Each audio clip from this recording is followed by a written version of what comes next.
The following is a presentation of the Belly Up Sports Media Network.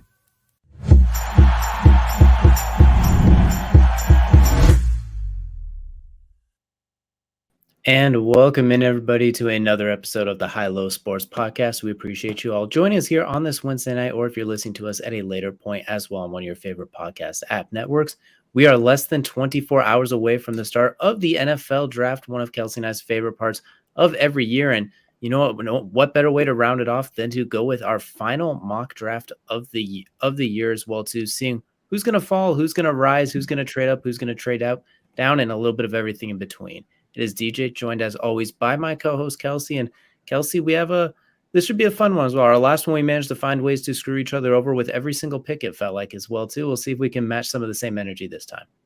Yeah, I don't know if it'll work out the exact same way, but the NFL has, or the teams in the NFL have done their own good enough job of really kind of screwing each other up. So this is we're just kind of going to put the final nail in the coffin, I guess, is what's about to happen. Absolutely. We'll definitely see who makes some good. We'll see if our picks kind of match up to some of theirs, and we'll see if maybe some of ours are better than theirs, because sometimes we see some players that get drafted in the first round and our heads end up getting scratched really, really raw as well too. There used to be a lot more hair until I started scratching my head at some of these questionable picks over the years. So definitely look forward to getting into it, and that's what we're going to do today. Is we're just going to go ahead and take a look and run through the draft. Kelcey, this time you will get the odds. I will go ahead and take the evens this one, so that's going to mean you are on the clock now as well as we get ready to take a look at the first round as well. And Kelcey, you're the Carolina Panthers. You got your pick of the litter. I think I have an idea where you're going, but I'm gonna let you take the reins now. Yeah, so I'm going sitting here with Carolina on the clock here. Very simple, very very honest. They need an explosive quarterback. They need somebody who's dynamic and guy that's rocketed up a lot of boards here and seems to be the odds-on favorite for Carolina. Not for necessarily the number one pick, but for Carolina, I have them taking Anthony Richardson at the number one overall pick. I'm sorry. Well, can you say that one more time? I think I misheard you right there as well. You said Anthony Richardson. Anthony Richardson with the number one overall pick going to Carolina. He just seems to be the odds-on favorite for who Carolina wants to take at quarterback. You think back to who they were successful with most recently, and actually probably most historically in their career of all time. Well, it's Cam Newton and the most similar to him. Sitting there, Anthony Richardson, and you give this team an opportunity to mold somebody like that. Why not? Interesting. Okay, I'm not gonna lie. I just kind of did a tailspin there because everyone else says Bryce Young. Some dude on Reddit says Will Levis and his mayonnaise in the coffee and eating bananas. We're going with Anthony Richardson, who, you know what? If they at 21 and 1 day old, it feels like if they can get 89% of that talent unleashed, you might have Cam Newton 2.0. So, and Frank Reich, he knows a thing or two about quarterbacks. So, exactly. So what you're saying is Carolina's going to set the draft world on fire, and what they're going to do is they're going to give the Houston front office 4-3 speed 40, because if the draft falls this way, I think fellow Alabama alumni D'Amico Ryans is going to see this, and he is going to sprint that card with Bryce Young's name on it to the podium as well too. I think it sounds like Bryce Young is the one quarterback they really like in this draft. It doesn't sound like they're too high on the others. So I think if Anthony Richardson goes 1 and they see Bryce Young 2, D'Amico Ryans is going to hand that card to Derek Stingley or whoever his fastest guy is, and then run that one up right to Roger Goodell, even before Anthony Richardson's done getting those picks with Roger Goodell in the jersey. Right when he turns around, there's going to be a Houston staffer with the card in his face like, we're ready. Let's get rolling. And we'll get a John Mechie and Bryce Young reunion right out of the gate as well. And we've seen recently those college quarterback receiver duos reuniting the NFL has not exactly been bad. So it's been very nice for a lot of them. I do. Obviously, Bryce Young is my odds-on favorite for quarterback. But again, what Carolina is coming out of Carolina right now is everything but Bryce Young. It seems like so. Hey, if it works out that way for Houston, it works out that way for Houston. And if it works out this way for Arizona, I don't think they're going to trade out of this situation. I think they're sitting here right now and with the opportunity to take Will Anderson, and they're like, wow, I have a great opportunity to take Will Anderson. But they're not going to take Will Anderson. They're going to go cornerback. They're going to go with the freakish athlete that is Christian Gonzalez here. And they're going to take Christian Gonzalez, which I think on this board ranked there at the 7th overall or the 7th overall player. Probably a little low for him. But you know what? I do think he's going to be Arizona's pick here at number 3. A team that definitely needs to solidify those corner positions, who can later on in this draft take a little bit of a risk at the edge and the pass rush positions. I kind of like this pick because Arizona needs a lot, especially defensively and offensively, and just about everywhere besides quarterback, if we're being honest at this point too.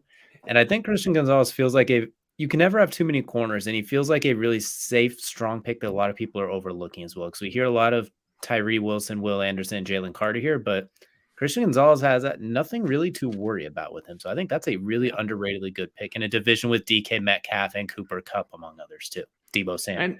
When you think about the new head coach there again, and Jonathan Gandalf, and what he wants to try to do, he loves himself some corners. I don't know why I say Gandalf, but it just worked for me. Jonathan Gannon. But he loves himself some corners. He loves himself some quality corners. Look what he did in Philly with some quality corners. He definitely wants to probably emulate that. And there's no safer option, I feel like, on the board right now than if you took Christian Gonzalez there. Absolutely. You know what? You can't really go wrong there, which is going to put Indianapolis here at number 4, very much in the quarterback market as well. There's been a lot of rumors about them taking Will Levis and his coffee mayonnaise self, and I think that's the guy they're really set on. If the board falls this way, I think they're going to look at CJ Stroud, and I think it's going to be really, really hard to pass that up. So I'm going to go ahead and give them CJ Stroud here, although I think Will Levis is the one they're planning on taking. But I think if CJ Stroud's there, I don't think they're going to overthink it. They're going to go with the Ohio State ball placement specialist, as he calls himself. Here's the question, though. I always wonder how much stock to put into these rumors with this overall 18 on the S2 exam or whatever it is, and how much that's actually to be believed. And then when you think about, obviously, Ohio State quarterbacks in the past, there hasn't really been a strong history coming out of Ohio State quarterbacks. So it does make me wonder how much, to Indy's point, to your point about Indy, how much they're really leaning more Will Levis than CJ Stroud. And even if this does shake down, they might still go Will Levis. I do wonder that.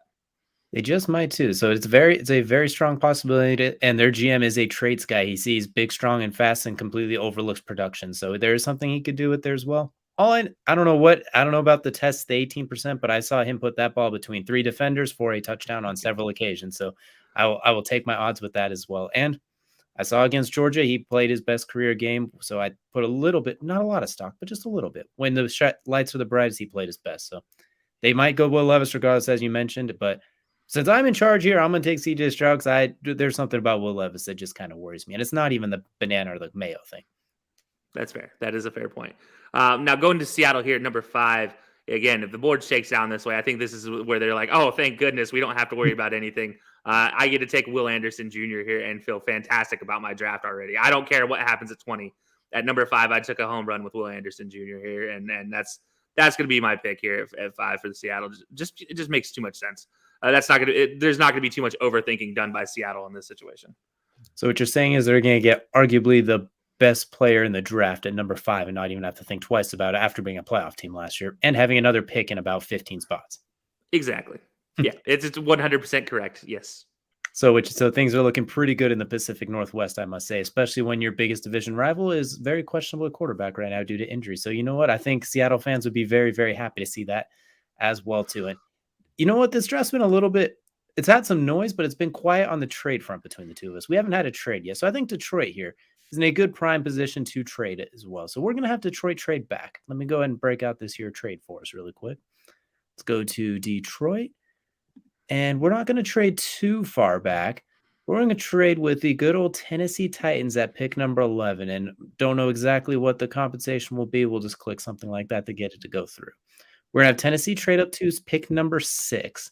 And I think there's been a lot of rumors about them maybe looking to pop up a little bit. There's been a rumor that they don't like Malik Wilson. They're already out on him already, which I think is blasphemous, but Titans going to tighten. So I'm going to say they're going to trade up for a quarterback. They're going to jump at, and they're going to go after Will Levis themselves as well.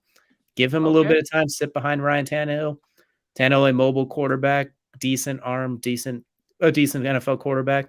Will Levis, a mobile quarterback with an absolute howitzer of an arm, just needs to learn to throw it to the right team and not throw it to the other team, basically, and not play on Kentucky because, my goodness, was that team terrible last year. So, I think they get him pretty much with the intention of letting him sit for a few games and maybe coming in a little bit as well. And I think they trade up to do that because they're worried about Vegas taking him or Houston trading back up. So Tennessee making a move and Will Levis going to the AFC South, but not on the two teams of frontrunner teams to take him. You know what? That I will say that threw a little loop in what's about to happen here in Las Vegas, because Las Vegas is sitting here and they're like, oh man, this draft is shaking out pretty well. We get our chance to get Will Levis. This would be absolutely fantastic. And instead, Will Levis is gone. So what do they do instead? Well, they're going to look right towards that interior defense right now. And they're going to continue this trend of maybe taking a questionable first round person, and then whether they stay on the roster for through their contract, we'll have to wait and see. But it's going to be Jalen Carter for Vegas. If with Will Levis going off the board just ahead, Jalen Carter is the next best option for them. They need some interior defense, and that's going to be. I mean, that's the best guy on the board for it. Absolutely. He just screams like OG Raider type of players. Well, too, a little edgy, a little questionable, almost like Albert Hainsworth-ish. It's Warren Sapp all over again. Let's be honest. That's perfect as well too. And if it plays out, congratulations, you got yourself a perennial Pro Bowler. But be careful at the same time. Yeah. Vegas is Vegas. We'll leave it at that as well. But yeah, that's a fun pick, and I think most Raider fans would be, you know what, juice is worth a squeeze. Let's go. Let's give it a try. If he's bad, we'll be right back here again next year anyway. So exactly. Cool. Taking us now to pick number 8 with the Atlanta Falcons. This was another spot where I think could have been a prime trade position if I didn't have the Titans pull the trigger just a little bit earlier. So I don't think anyone else is going to trade up with Atlanta here. I think they're going to stick and pick. I think they're going to look at the edge and the corner class, and I think they're going to lean a little bit towards corner, and they're going to go with Devin Witherspoon, the very versatile corner / nickel, could play outside, could play a little safety, as good of a tackling defensive back as we have in the draft, can do a little bit of everything. His only knock is he's only like 5'11", as opposed to Gonzalez being 6'1", but they're 6 and 1 and half a dozen. The other top 2 corners in the class. You have AJ Terrell on one side, put Devin Witherspoon on the other side. Suddenly, Arnold Ebiketie and Lorenzo Carter and Grady Jarrett have just another split second to get after the passer. So I like Devin Witherspoon solidifying that back end a little bit in a very, very bad division. Yeah, I got to say, I definitely like that pick there with Witherspoon. I would have thought Atlanta might have traded out of this situation, but with that falling into their lap, kind of the way it has, it does change for Chicago as well, because I do think Chicago might have been thinking about trading out, but there just happens to be a guy they need in a position of really strong need for that team, and that's pass rush. And a guy that is, again, a lot of boards has this guy even going earlier than we are having him go here at 9. But Tyree Wilson, for the edge out of Texas Tech, I feel like he's going to be a guy that we might see really go in the top 5 in this draft. He could be like last year's, Georgia quartet, where you just saw off the board immediately, and then you kind of see the same thing. I do think that could be the case with Tyree Wilson.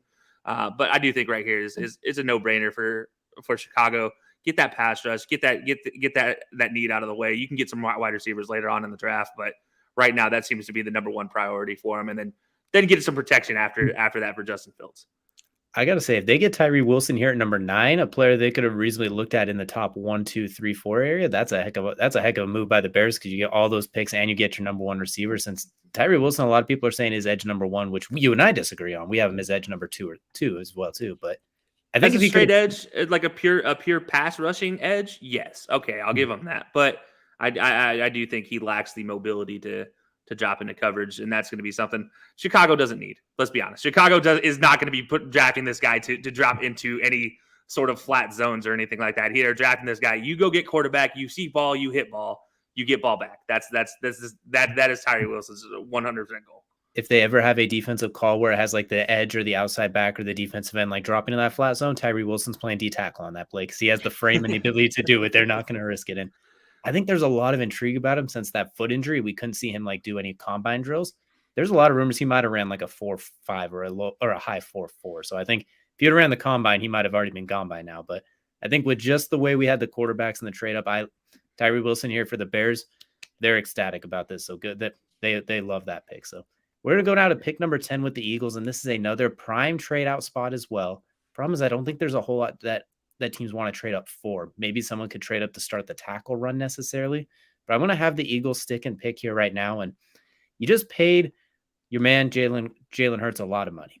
So it would be fun to take Bijan Robinson and take a lot of those hits off of him as well too, and to just terrify defenses across the NFC. But I'm not going to let them do that. I'm going to say they're going to go with Peter Skoronski, the offensive lineman out of Northwestern. They love some offensive linemen in Philly. They love some defensive linemen in Philly.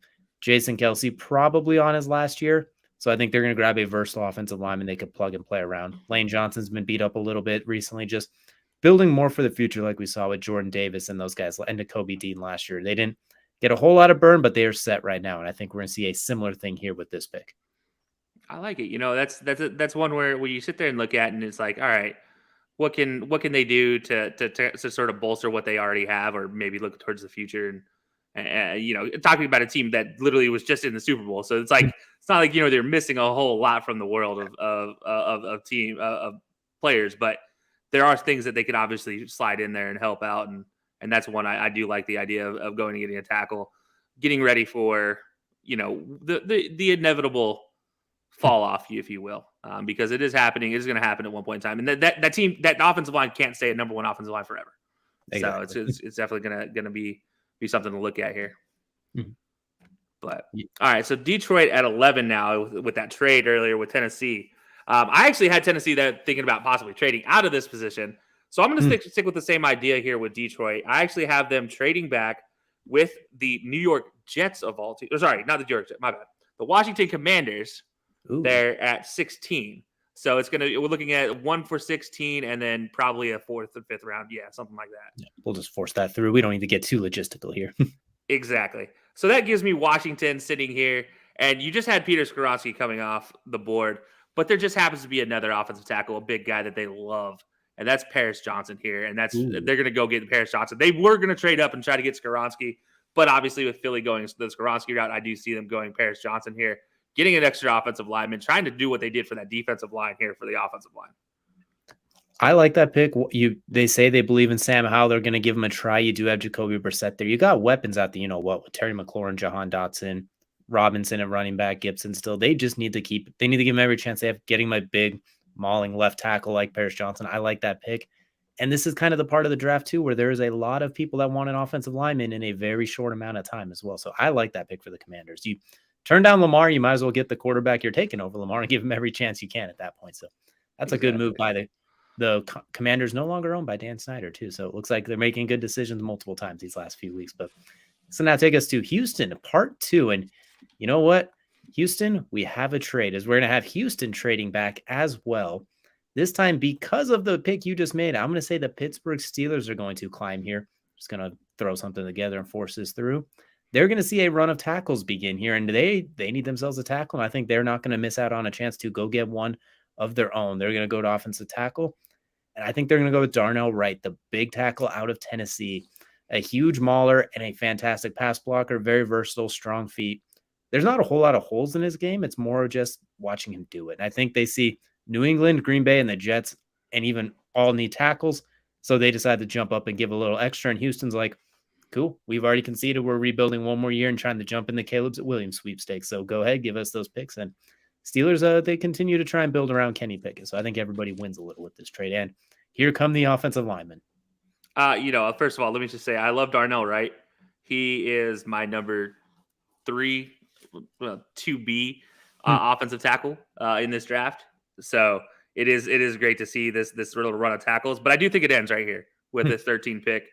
Green Bay, for the first time in I don't know how long, is about to take a skill position, and not just any skilled position. They're going to take the skill position on the board here. They're going wide receiver, and they're going to not miss with this one. They're going to go Zay Flowers. You sit there and look at Jackson Smith and Jigba potentially being the guy off the board, but I do have Zay Flowers being the opportunity here for Green Bay, giving Jordan Love somebody to throw the ball to, and a guy that I absolutely love as a receiver. I think he's a much higher rank than what's on this board here as the 4th overall receiver. I do think he is the number 2 receiver, maybe even 1B in a lot of ways, just because of his route running and separation abilities. And we didn't see Jackson Smith and Jigba for a season, which does play a factor into that as well. So give me Zay Flowers here, going to Green Bay. And for the first time since prior to the Aaron Rodgers era, they took a wide receiver in the first round. And they picked the heck of a one to do it. I actually have Zay Flowers as receiver 1 in the class too. And I think the route running, the hands, the ability to have to catch, there's not a whole lot of weakness with his game either. That's a great pick. And they're basically saying, you know what, Jordan Love, where the little tentiousness with Aaron Rodgers the last couple of years, we're going to do everything we can for you to prove us right. If you can't prove us right, well, whoever we replace you with is going to have a heck of a team to walk into. So that's a great pick there to complement Christian Watson's down the field ability too as well. So I like that pick a lot.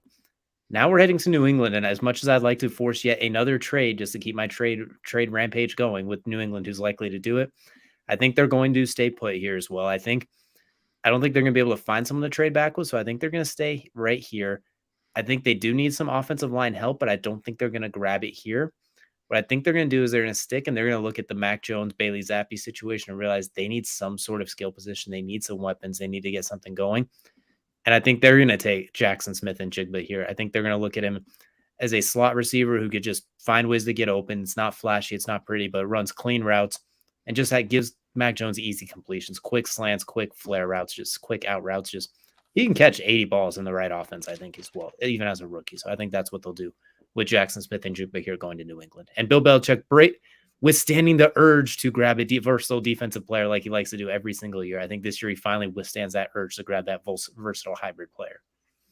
And I think this is the one year he probably makes a mistake and doesn't take that player by not taking that player. Whether that be Joey Porter Jr. there or the guy that I have going here at 15, which is Nolan Smith.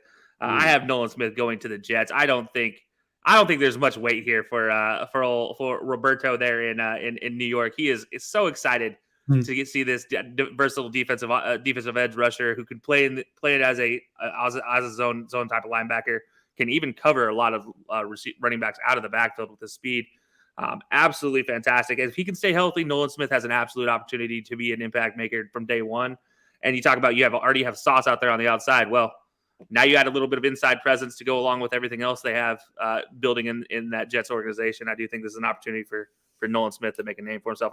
Ending up at the perfect organization, I really do believe in the first round for him.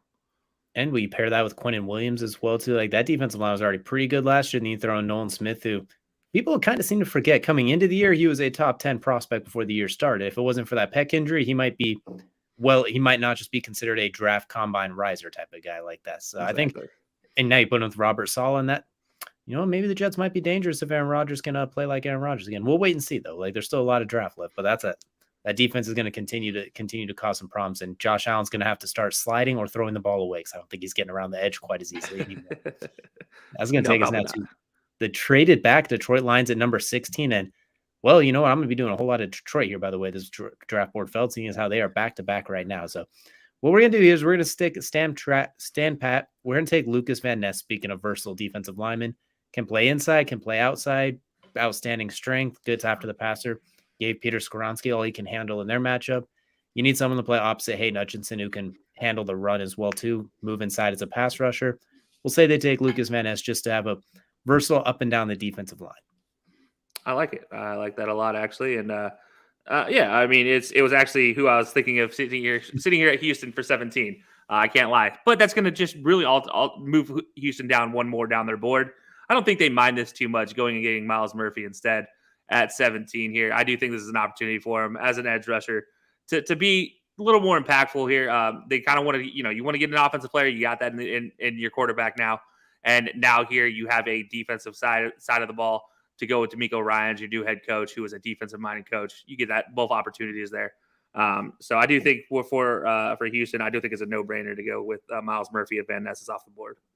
Yeah, absolutely. You get your star quarterback with Bryce Young. You get an incredibly talented and versatile defensive lineman in Myles Murphy. So a good start for the DeMeco Ryans era. And you accumulated a few picks by trading back as well, too, or maybe you steal a player as well, too. So not a bad start there for DeMeco Ryans. And what do you know? We're right back here with the Detroit Lions now, pick number 18. And kind of want to trade out with them again, but I'm not going to do that. We're going to stand pat. And I think they do. I think now is the time where they'll look at cornerback. We kind of leaned back. We kind of waited a little bit on it, but I think now they'll have to take that corner spot. They missed out on some of those elite ones, but I think you do have some really good options here. And I like Joey Porter Jr. and Deontay Banks a lot, but knowing Dan Campbell, I feel like he'll look at Emmanuel Forbes, and I think that's where he's going to go. I think he's going to go for the guy that had 3 touchdowns by himself last year, had 7 interceptions. Dan Campbell's the exact guy who said he doesn't really give two you-know-whats about the combine and everything. Just turn on the film, and when you look at Emmanuel Forbes' film, he flips games with what he can do. So he's slender. The buck 65 or whatever he weighs is a little concerning, but I think he's just going to go with the playmaker here and take the chance and you're hoping Lucas Van Ness can force a couple errant passes and Forbes can turn those into points. So we'll say they go with Forbes and maybe jump over a couple other higher rated corners. I like that. I like that a lot. So sitting at 19 here, we have Tampa Bay, who is a conundrum of all things, right? You just lose Tom Brady. You have a lot of work to do with your secondary, who was hurt a lot of last year. You still have a lot of players there. Your linebacking core is still good, but they're just, they didn't play well last year. Your front line was good, just didn't stay healthy. Your offensive linemen didn't stay healthy, so you didn't really have a lot of opportunity there. And then your biggest wide receiving threat is Mike Evans, and, well, he's potentially going to get traded. So what are you going to do here? you're looking for the future.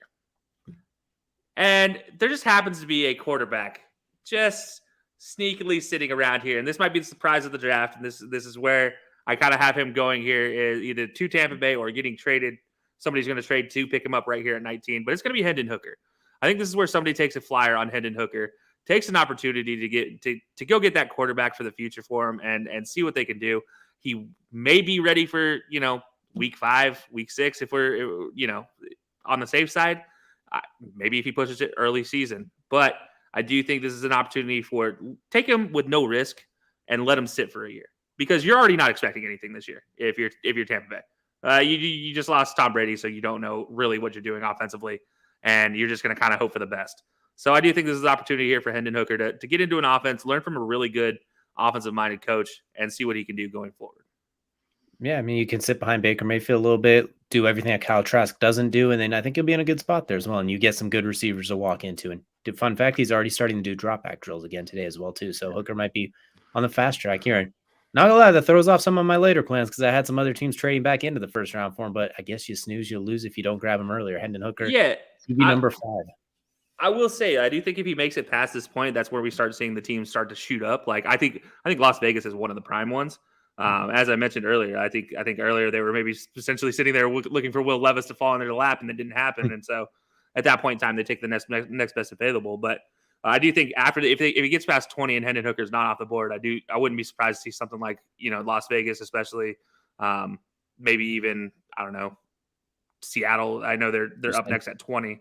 But potentially Seattle being a team that either takes him or trades their pick to somebody to take Hendon Hooker. But yeah, it definitely if he makes it past 20, I don't think it's going to be very long before he gets drafted. Not at all, especially when you throw that 5th-year option on him, and like that's going to save you a lot of money as well too. Like that 5th-year option is really nice when you can have a quarterback you don't have to pay, and if he doesn't hit, you're getting him in the 20s anyway. So that's exactly he's going to be the fun one to watch this draft as well too. He's going to be the fun one to keep an eye on, but. It's going to take us now to pick number 20 with the Seattle Seahawks, scoring Will Anderson Jr. at pick number 5 early in the draft. So already you're sitting pretty. If you're Seattle, you might even consider to trade back here, but I don't see a whole lot of prime trade backs quite right here yet. So we're going to go ahead and stand pat, and I think they're going to look to add a little bit more depth to the corner backfield, and we're going to go with Deonte Banks, the corner out of Maryland. I think they're going to take his athletic ability just to pair with Kobe Bryant, Tariq Woolen. We know Pete Carroll loves himself some defensive backs, so we'll go and take Deonte Banks here for now. Like just building on the secondary with kind of an ace in the hole pick.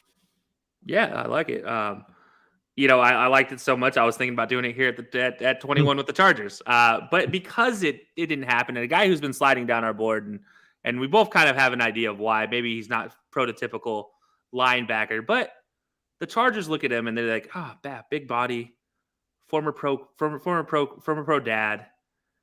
Man, there's a lot of caliber there. Yeah, that's Joey Porter Jr. sitting here going at 21 to the Chargers.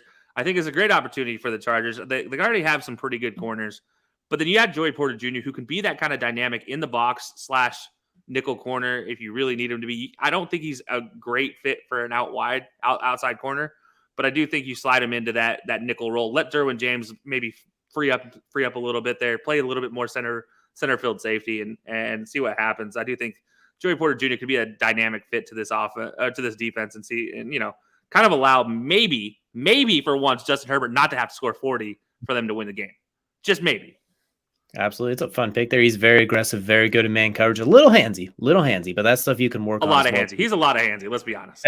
Okay. I was trying. He plays like he's a linebacker basically. I think that's some things you could coach up, and I like that pick. Him, Asante Samuel, the J.C. Jackson thing's not looking too great right now just because of injury, so you want to build up that cornerback backfield. So I like Joey Porter here. You get a top 17 caliber player at pick 21. Not hard to turn that one down as well. Speaking of getting a high-quality player here, we're going to have ourselves a trade, as we're going to see Baltimore decide to trade back here with none other than Kelcey's Dallas Cowboys. So we're going to see the Cowboys jump up a few spots here as well, too. Go ahead and force that through. And you know how much Jerry Jones loves him some Texas. So we're going to go ahead and have them take Bijan Robinson, the running back out of Texas, to franchise tag Tony Pollard. He's coming off a big ankle injury. You don't know 100% how he'll come back, and you don't know if he'll quite be the same or if he can handle the workload. They're looking at a elite running back as good as anyone since Saquon Barkley coming in. You only have to trade up 4 spots to get him, so you probably don't have to give up too much.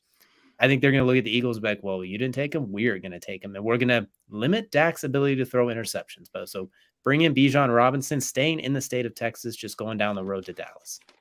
I love to hate that pick. I deep down secretly in my heart of all hearts, where I am a Dallas Cowboys fan. Yeah, I love it. I absolutely love it. I also love Bijan a lot. I think he's a fantastic player. I hate it for a lot of different reasons, though, and number one of those being just, oh man, now we're gonna have another running back fight in the backfield for Dallas. Here we go, because everybody's gonna expect so much out of Bijan. I do think it's an opportunity for Tony Pollard to kind of showcase himself, and then Bijan to be a sub, running back, really take over third downs. I think could be the perfect showcase there, and then as he continues to grow into his role, we'll see a lot more of him. But I love everything Bijan Robinson brings, and I think that'd be a great trade up for Dallas to pick up Bijan at 22. You traded for Stephon Gilmore. You traded for Brandon Cooks. Your biggest needs were arguably another corner and another receiver. So you're feeling pretty good now. I think this is where Jerry Jones can be a little bit greedy, like when he tried to trade up for Johnny Manziel a few years ago, where he could be a little greedy and not be as concerned. So have a little fun, Jerry. We'll see how it pays off. And once again, this means less times for Dak to throw interceptions, which means less chance of you hitting your head against the wall. Yeah, no, it's actually a very good point. I do appreciate that. My brain appreciates that. So moving to Minnesota here at 23, and Minnesota's a really interesting case for me. You get rid of Adam Thielen, you don't really have that solid number 2 receiver in place anymore, and yet at the same time, you do have a lot of other holes to fill. You have offensive line that needs to be filled. You have defensive line that needs to be filled. Entirety of defense. That thing was 31 last year. I mean, you have linebackers that need to be filled. Your corners are getting old. You probably could do with replacing Harrison Smith, and I think it's there that I'm gonna go with. I'm gonna go replacing Harrison Smith, and I'm gonna look at Brian Branch, the safety out of Bama, and I think this is a perfect opportunity. Kind of just a very simple fit. They've been talking about him going to Minnesota probably since day one of the combine. It felt like when he announced he was going to come out in the draft. And Minnesota was immediately like, okay, we want him. Like this is what it seems like the fit was. So I do think that's the opportunity there. Obviously, he'll pair up pretty nicely with Lewis Seaton, who's already there in Minnesota. Probably one of the nicest pieces that Minnesota has coming into this year from that defense. But I think this is just an opportunity for them to shore up that deep side of their defense and then fill in everything with the next couple years and even later in this draft, to get some better positions there for that defense. Absolutely. I mean, you have a lot of holes on defense. Well, Brian Branch could play a lot of roles on defense. So I think that's a good fit where you can play safety, a nickel, maybe even sub linebacker if you want to get that greedy, but he can do a lot for you. He can cover up a lot of holes. So I like that pick. He's arguably the best nickel corner in the draft too, even though he plays safety, which is a fun, versatile piece. So good for you, Minnesota. And you know what? You still have Justin Jefferson, Dalvin Cook. So offensively, you'll be okay, I think. You still have Kirk Cousins, the mid of all mids, throwing the ball, but you know what? He's proven himself to be not so mid lately. So I'd say let's not rule them out possibly trying to trade up for one of those guys as well too. Like Anthony Richardson slips a little bit. Maybe they trade. Hendon Hooker falls himself to 23 right here. It's game over. Trade the sun, the moon, and the stars to go pick him up as well. So I think let's not forget they had Kellen Mond in the draft. They picked up Kellen Mond in the draft earlier than most people expected last year before getting rid of him. But still, it was in their mind last season. So it is a potential possibility that is in their mind again this season. So don't be surprised if they do take a quarterback later than drafted as well. Absolutely. And there are some still pretty decent ones on the board as well. So I know we're 5 deep, but there's some pretty good second, third round guys available. So definitely keep an eye on. Now with Jacksonville pick number 24, Brian Branch was kind of the pick I was looking for him because they could really use a nickel corner and a versatile defender. So that's out of the question. But I do think they could also use a little bit of help at the tight end spot. I think Evan Ingram plays a little bit of that tight end / slot receiver role for him as well, like split out wide. So I think they'll bring in a true tight end here. We're going to go and bring in Michael Mayer, the tight end out of Notre Dame. I like Dalton Kincaid a little bit more, but I think Michael Mayer brings a little bit more as a true tight end blocker. So we're going to say they bring in Michael Mayer. They're keeping everything easy for Trevor Lawrence. Christian Kirk, a slot receiver, Evan Ingram, a tight end, bring in another tight end.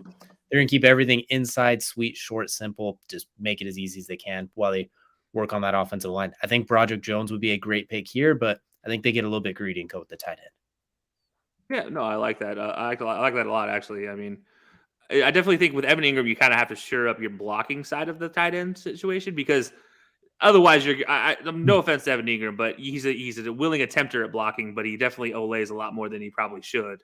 He's an impediment, but he's not blocking anybody. Exactly. So it is one of those things where you look at it and you're like, well, maybe we should possibly look at getting this fixed. So yeah, it definitely is an opportunity there. I think Evan Ingram getting a backup for him is a quality start there. And Michael Mayer, look, say what you will about his athleticism, the dude knows how to block, knows how to run 10 yards and turn around and catch the ball. So it's an absolute perfect fit in my opinion, in a lot of ways, and a perfect number two accent to what is a receiver in Evan Ingram. I would say too. I wouldn't roll out Darnell Washington here just to get that blocking shirt up and then just get massive. But I think with all the tight ends there, I don't think they want to reach quite that far yet. No, exactly. That's a fair point too. And then looking at New York, the Giants and at 25 here, this is a unique pick for them because they did just get one of the home runs in the offseason in Darren Waller, which was a position of need for them coming into this as a tight end. And then you look at receiver, you're like, well, you could probably go a receiver. But I do actually want to look at the interior offensive line for this team, a position somewhere where they probably need somebody, where Bredesen is not going to be the most effective going forward. And I'm actually going to have them here going Osiris Torrance. I do think he is the best fit for this team, just as far as being able to play both side guards. And if you really need him to in an emergency situation, he can slide out to tackle. I don't like him to slide out to tackle personally, but I do like him in those guard spots. And again, he doesn't necessarily need to start right now. You do have Gawinski on one side right now, but you have Bredesen who was injured. And so I do think that's the situation where, that really cost you when you got in the playoffs. Bredesen not being healthy, and it was Nate Davis, I believe, filled in for him. So Osiris Torrance there, going there at 25 to the New York Giants. I feel like it's just a first interior offensive lineman off the board, and I think it makes sense in that situation. Oh, interesting. I just got a text from Saquon Barkley saying, thank you ever so kindly. We greatly appreciate you adding that to the front line, making things a whole lot easier for him. So I think Daniel Jones, Saquon Barkley, they are all going to love that pick. As fun as receiver would be, you get the best interior offensive lineman, arguably comfortably too. Like some of those other guys are really good, but Osiris Torrance is the first round pick of the group. Yeah. And let's not forget, it also goes with last year's early overall offensive lineman pick in Evan Neal, who, by his way, fantastic season last year. You add Osiris Torrance next to him. I do think that's a duo for, I don't want to say a la Dallas in Zach Martin and Tyron Smith years, but it could be that type of impactful type of a duo there between the two. So I do think that's an opportunity for New York, especially with Saquon back there. And you gotta pay the man. Well, let's see what he can do with the offensive line now, and then you can pay him after this. And you got Andrew Thomas on the other side, who was a Pro Bowl caliber tackle too. Like New York might be. I'm surprised you did that for New York as well. Too. I figured you'd want to spite them just out of good. I almost did. I almost told them they're getting a kicker, but you know what? That'd be something. I couldn't be that hateful today. Not today as well, but or it's just doesn't matter who they have. We'll see what Daniel Jones has. But you're definitely giving them some options here as well, building that offensive line like that. So they will definitely appreciate that. Now to pick number 26, we got the Baltimore Ravens, who they are not going to say they're looking for a quarterback right now because it sounds like they might be, but Lamar's been some of the things he's been saying seem kind of positive, and it looks like there's rumors they might be going for D-Hop as well too. So it looks like that might be very closer than far, I guess. So, but I won't quite. I'm going to go under the assumption that they're not getting D-Hop yet. So I'm going to say they go after a receiver. They're doing everything in their power to be like, Lamar, stay. I think they're going to bring in a receiver. Jordan Addison I like here a lot, but I'm going to go with Quentin Johnson, the big-bodied receiver out of TCU, just because of the catch radius. He gives you he out there somewhere, let's just give it a try. If worst-case scenario is one-on-one, you throw it up, he might dunk on somebody. He's not the cleanest route runner. That's okay. Has some drop issues on occasion.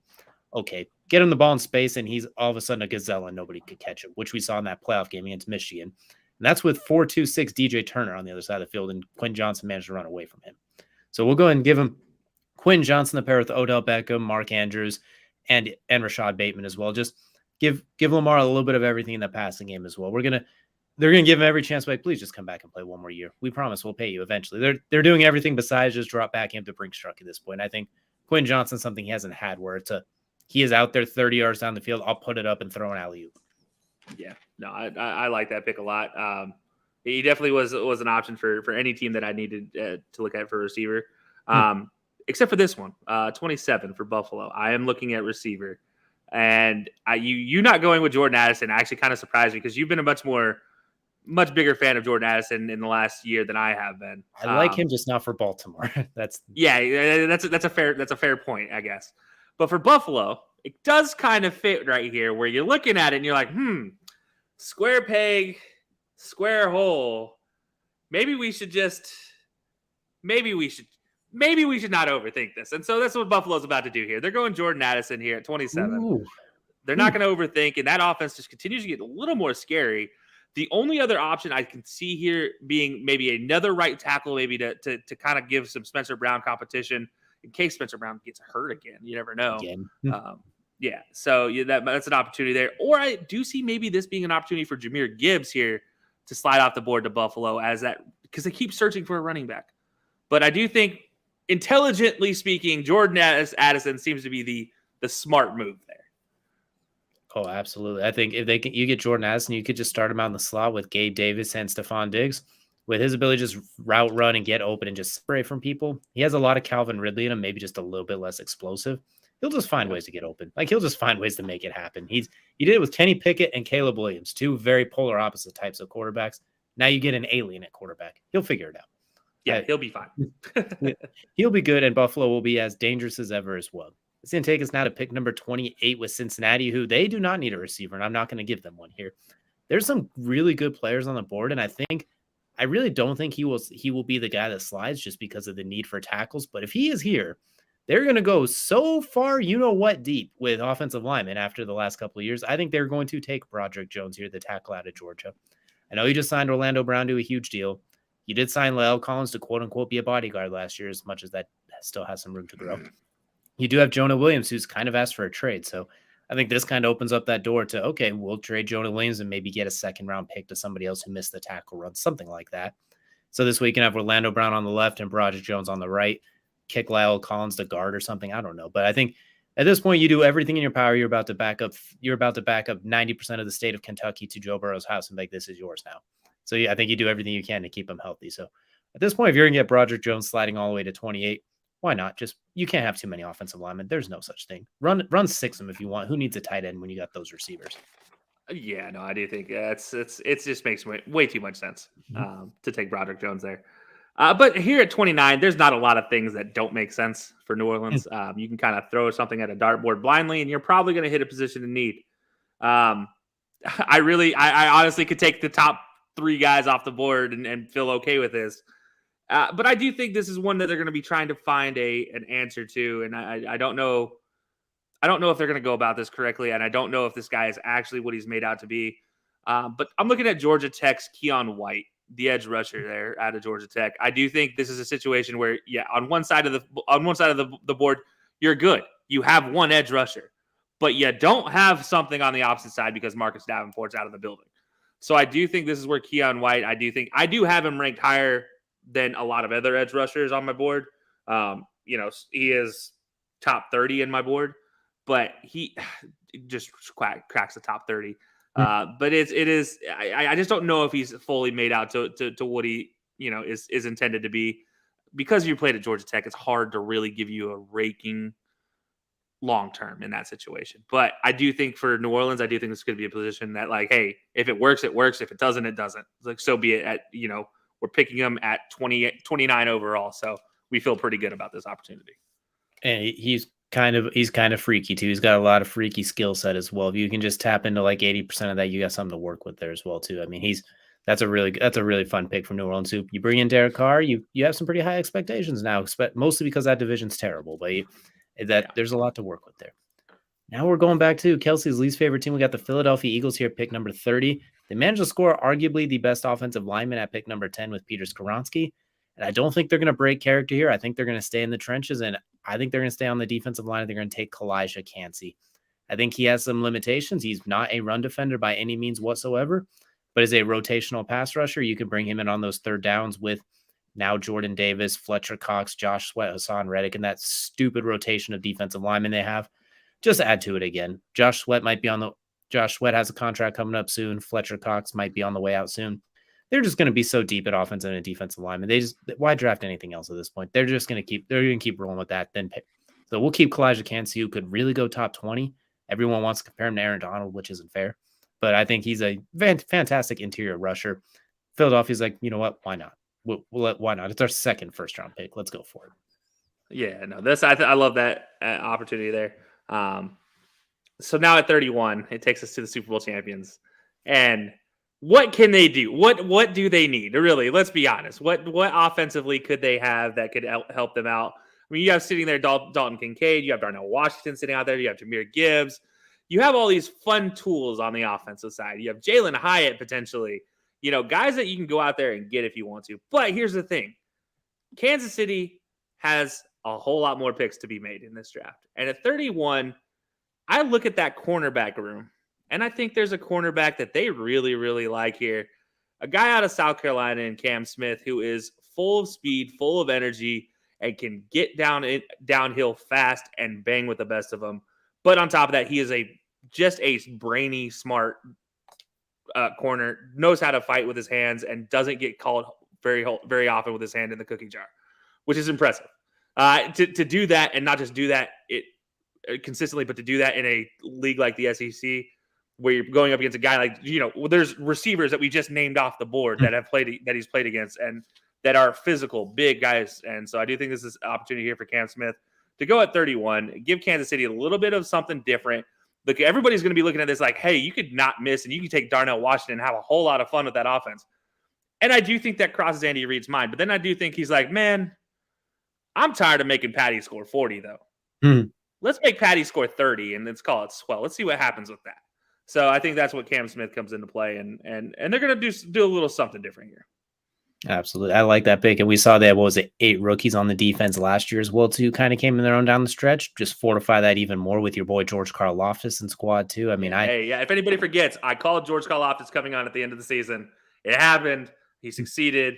They played exceptional. And let's not forget Nick Bolden. Where'd Nick Bolden come from? Almost Super Bowl MVP, Nick Bolden. Almost defensive player of the year, Chris Jones as well, too. Like they got some horses on that defense. You solidify that secondary with Cam Smith as well, too, and especially because you got to match up with the now loaded Buffalo with Jordan Addison in the slot. You got Cincinnati, and then now is blocking for Joe Burrow with T. Higgins and them out there. You got to keep up somehow, and some of these receivers and stuff you can get in probably round 2 as well. We've already kind of seen Andy Reid and Patrick Mahomes. As long as Travis Kelcey's there, they'll fit everything around them in a way that needs to work. You still got Sky Moore of last year, so there's a lot to work with. And this is Pittsburgh pick number 32. It's a second-round pick, so we won't get into that, even though it's still showing because the Dolphins are stupid, so there's only 31 first-round picks. But we're going to go and skip that one. I do think this will be a hot trade commodity, especially if Steelers do trade up like we have right here. This will not be the Steelers pick at the start of day 2. When you see guys like Dalton Kincaid, Brian Brisee, Jahmyr Gibbs, Anton Harrison, Will McDonald, Mozzie Smith, Darnell Washington. I could go on and on. There's at least 7 guys that can go in the first round here. With that said, if Pittsburgh does keep that pick, I do have them going Anton Robinson, or going tackle, I should say. I do think that that'll be where they go is go get a tackle. So Anton Harrison, probably the most likely pick there. If they stick with that pick at 32. Or let me just say this. Offensive line in general is where they're going to go if they keep that pick at 32. But I do think you're right. I do think they trade out of this pick and go get some more picks for later on in the draft. That way they can have a little bit more fun later on in the draft and just kind of take everything they need and not just a little bit of what they need. Because they could easily get two, 3 different picks here to go later in this draft, just from this 32 overall. Because it is kind of that weird, the Dolphins messed up, so let's take advantage of it because it is still a first-round pick without being a first-round pick type of thing. Exactly. All you do is give up Chase Claypool for it. So you win and you win as well, too. And if you grab Anton Harrison, him and Darnell Wright, you got bookend tackles for years to come as well. So I think they have a lot of good options there as well. But as we go back looking through some of our mock draft, one prevalent thing I think we both kind of noticed there as well, a whole lot of edge/defensive line players and a fair amount of offensive linemen as well, too. Let's go. See, we got 3 offensive linemen here. There's 3. Let's see, I think we had a couple more up here. 3 in a row. Then it took a little bit slow, and then we got 4, 5. So it looks like we got 5 offensive linemen in the first round and defensive linemen. This is going to take a moment to count, but I'm pretty sure we got 1, 2, 3. See, 3, 4, 5, 6. 3 in a row there. 6. Where's the next one? 7, 8 defensive linemen in the first round, combining edge and defensive tackle. So I think this draft's going to be dominated in the trenches with a little bit of quarterbacks and receivers sprinkled in there as well, too. I think it feels. I'm curious. What do they give the grade for Carolina? I'm curious to know what this Anthony Richardson grades out to be. Let's go take a look here. Let's see what they decide to give. You know what? They're giving it an A. So I think, I guess team even. Yeah. Is there any of the picks that they have? I wonder if I'm looking at Christian Gonzalez potentially as being the pick they don't have as an A. No, no, okay. You like that Because one? like all the other ones, Will Anderson obviously is an A. Will Levis makes sense as an A. Jalen Carter, Quentin Johnson, yeah. Like, was there a pick? Did it shake out in a way that this seems to be the best possible case for everybody almost? So far as we scroll through there, we got, well, I guess Cleveland Browns don't get it. They get it incomplete, so we won't include that one. But Denver also incomplete. Detroit, okay, they got a B plus for Emmanuel Forbes. So they didn't like that one quite as much. Which I guess is fair, but like if Emmanuel they Forbes is a unique situation for me because Emmanuel Forbes is a guy that you're Zayflower. That's surprising, but I guess that's because they have their rankings a little bit off. But and I do feel the same about Emmanuel Forbes. I think Forbes is a guy that, like, if you just look at tape, he's a tape guy. He maybe doesn't test well, but he's 100% on tape is a guy that you need to be afraid of.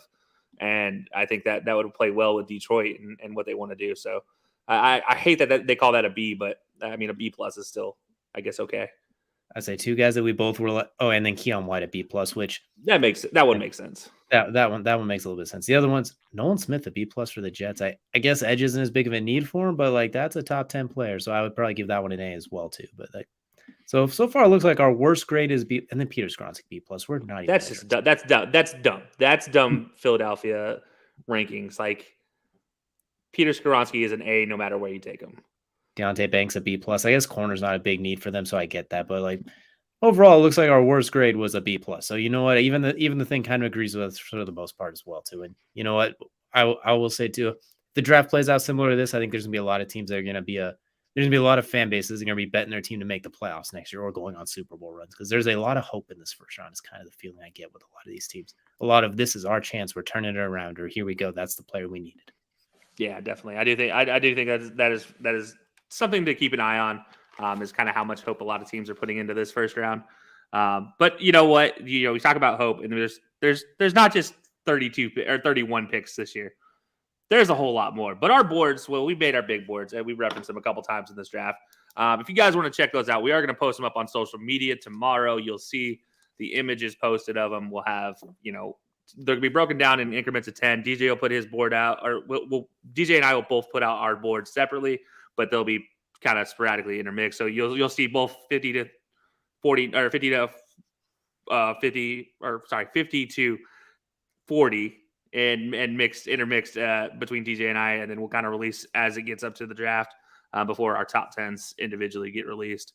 So be sure to check those out because there are some interesting picks. If you guys haven't followed along with our big boards over the last 2 seasons, we're sitting around a plus 80% success rate as far as our top 50 being drafted in the top 50.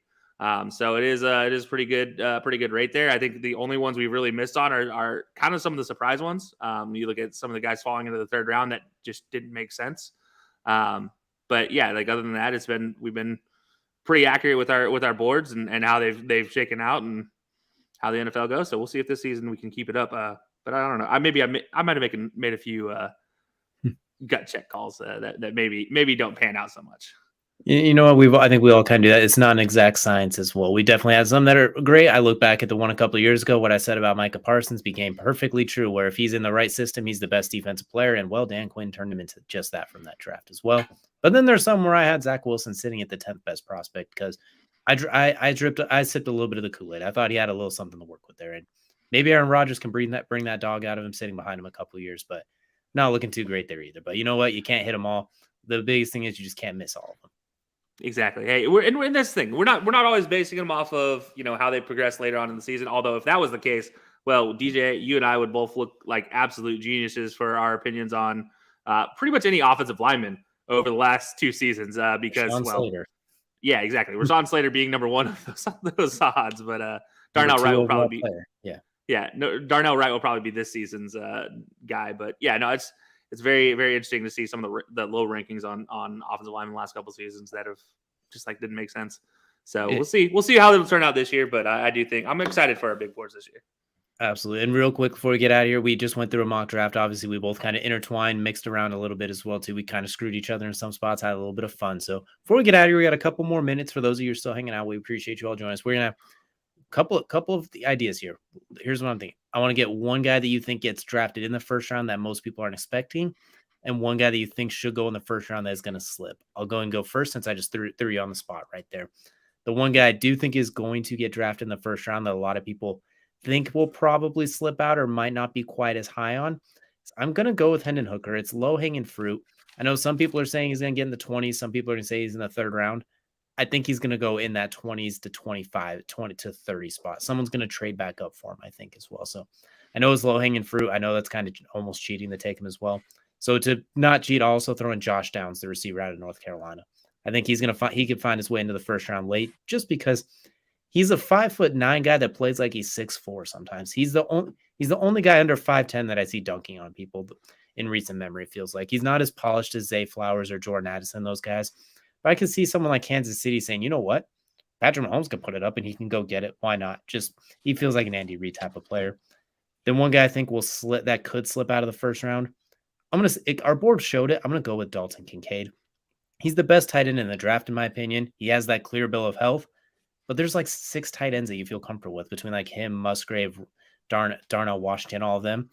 I think people are gonna be they're not going to reach for one, if that makes sense. Like, unless he is by far the best player on their board, I don't think anyone will take him. I think they'll look a little more neat in that case because tight end feels like something you could get really comfortably in round 2. And historically, later round tight ends tend to do good as well. So I can see Dalton Kincaid slipping out of round 1, even though I have him as a top 20 player on my big board.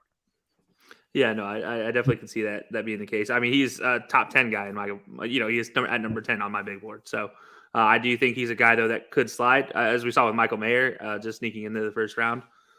Some teams will just kind of value that extra blocking ability, whereas Dalton Kincaid is still a raw prospect. Remember, he's only been playing football for about 5 years now.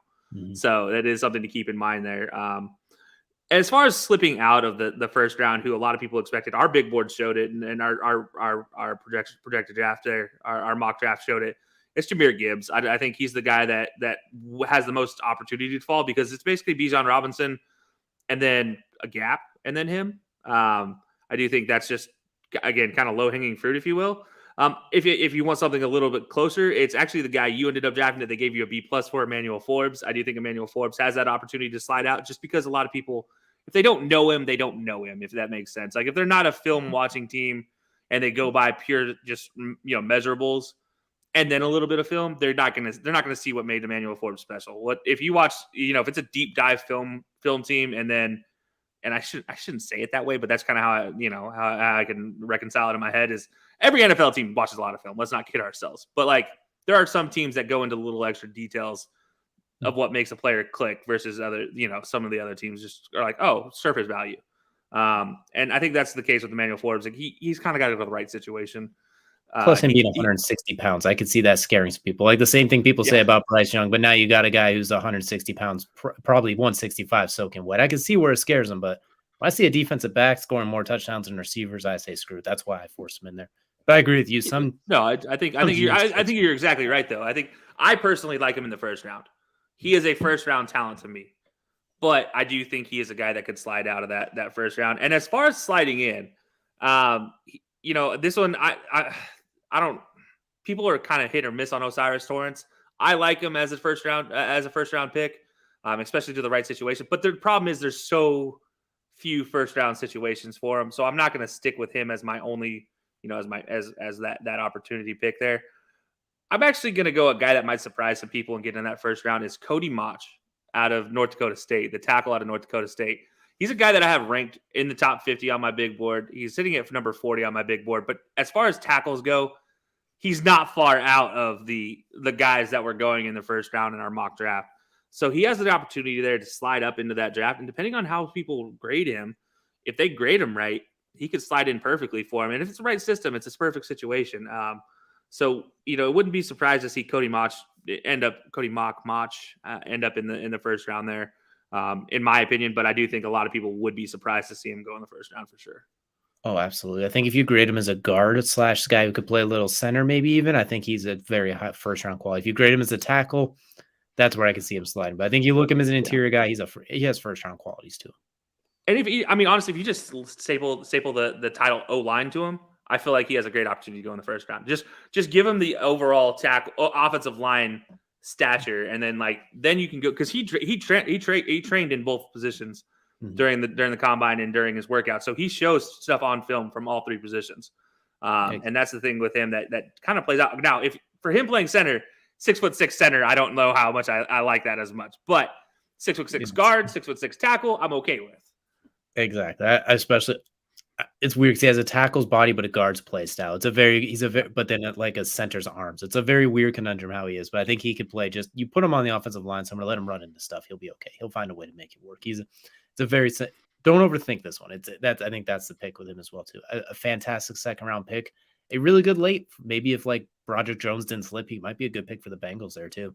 Like there's a lot of good options for him. But we are excited. We can't wait. The NFL draft will be more than well underway within the next 24 hours. So we cannot wait for that as well too. It's going to be an absolute blast. Keep an eye out for those big boards. We'll be posting on social as well too. You could tell us where we were right, where we were wrong, where we were stupid, where we were smart, and then revisit in a couple of years and go back over all that again as well to keep those bookmarked to rub in our face later. But we appreciate you all for joining us here on the High Low Sports Podcast. We will see you all again next week, where we'll recap a little bit of what goes on here tomorrow and see the winners, the losers, and a little bit of everything in between, and see if the Cowboys do something that makes Kelcey want to hit his head against the wall, or if the Colts do something that make me want to jump out the third-story building, which is kind of their MO. So definitely keep an eye out with that as well too. We'll see you guys again next week.